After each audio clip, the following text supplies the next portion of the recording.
Ito yung panayam na gagawin nila sa itong ilang mga media kay Chief of Staff General Romeo Browner. At ito nga, nagpapaliwanag si General Browner about dun sa dalawang nahuling sina Jet. Ano? O sige, pakinggan natin yan. Well, of course, we respect our laws. Kaya alam namin na may karapatan sila na mag-file ng mga kaso. But we stand by the reports of our units in the field. At talagang alam namin na kusang nag-surrender itong dalawang ito, si Jen at si Jamila.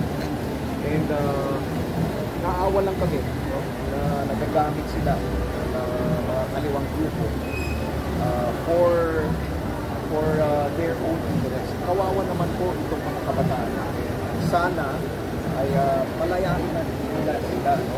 Lalo na po si Jen at yung kanyang mga magulang ay gusto nilang magkasama ulit bilang isang pamilya. So we stand by that report that these two surrendered voluntarily sa atin. At sinunod naman natin lahat ng mga procedures, mga SOPs, nang sa gayon ay mabigyan sila ng pagkakataon na magbalik na nila.